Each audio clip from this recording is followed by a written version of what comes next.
La motivation, tout le monde en parle, tout le monde la recherche. Et si je te disais que les femmes qui ont vraiment transformé leur corps, et ça pour toujours, elles ne l'avaient pas au départ. Dans cette vidéo, je vais t'expliquer pourquoi attendre la motivation pour passer à l'action, c'est sans doute la pire erreur que tu puisses faire. Et je vais t'expliquer ce que tu devrais faire à la place. Reste bien jusqu'à la fin parce que dans les 10 prochaines minutes, tu vas comprendre pourquoi la motivation fonctionne à l'envers de ce qu'on t'a appris et comment l'activer concrètement, même les jours où tu as zéro énergie. On va voir ensemble les trois piliers qui changent tout. Savoir pourquoi tu fais les choses, choisir comment tu fais les choses et construire ta compétence pas à pas. Et si tu ne me connais pas, je m'appelle Jérôme, je suis coach spécialisé dans la perte de poids pour les femmes. J'ai pour le coup moi-même perdu 30 kilos en un an et c'est pas grâce à la motivation. C'est grâce à ces 3 piliers que je vais te partager aujourd'hui. Et pour être honnête avec toi, aujourd'hui encore, après une nuit blanche à me balancer pour endormir mon fils ou une journée de 12 heures, quand les séances qui sont prévues me font clairement chier, il m'arrive aussi d'avoir zéro motivation. Pourtant, je le fais. Pas par volonté, pas par discipline, parce que ces 3 piliers sont devenus des réflexes. Et avant de te parler des 3 piliers, il faut comprendre une chose fondamentale. La motivation, c'est pas un état permanent, c'est une ressource. Imagine une jauge. Le matin au réveil, elle est pleine, ou presque.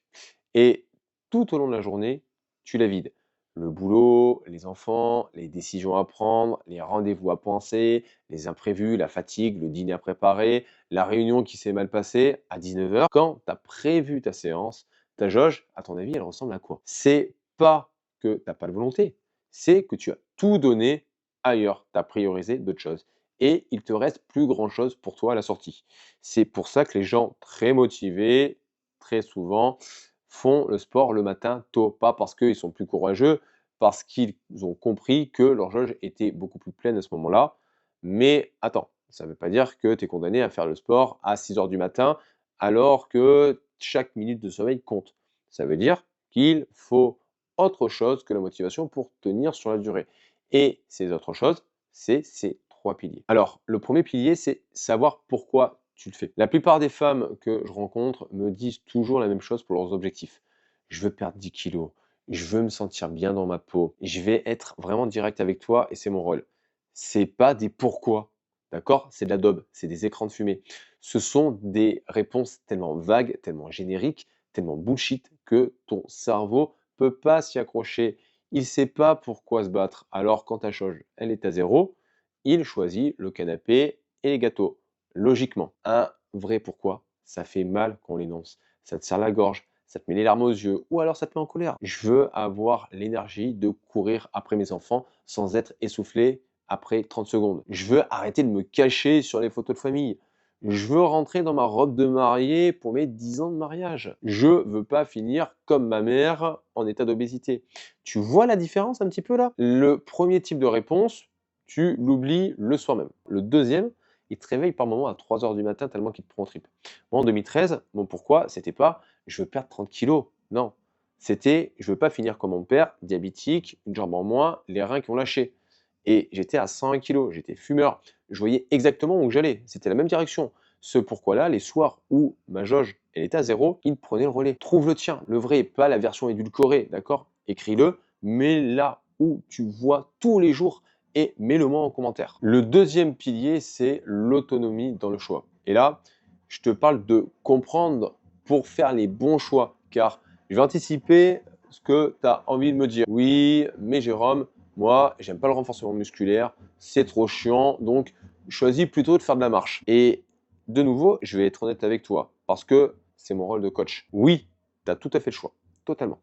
Mais choisir, c'est pas choisir ce qu'on aime, c'est choisir ce qui fonctionne. Alors, oui, tu peux choisir la marche uniquement si tu mises tout sur l'alimentation et que tu dis je vais éviter le renforcement musculaire. Tu as tout à fait le droit. C'est ton choix, ta responsabilité. Et par contre, il va falloir assumer les conséquences. Parce que là, tu vas te transformer en flambi, tu vas faire le yo-yo avec ton poids, car ton métabolisme, il va être éclaté au sol. Et dans 6 mois, tu recommenceras de zéro en disant Jérôme, il dit des belles conneries car tu as pris simplement ce qui t'arrangeait dans ce que je t'expliquais. Ou alors, tu fais le choix de transformer ton corps réellement. vraiment. Et ce choix-là, il inclut du renforcement musculaire. Pas parce que tu adores ça, parce que c'est ce qui fonctionne, bordel. L'autonomie, ça veut pas dire faire ce qu'il te plaît.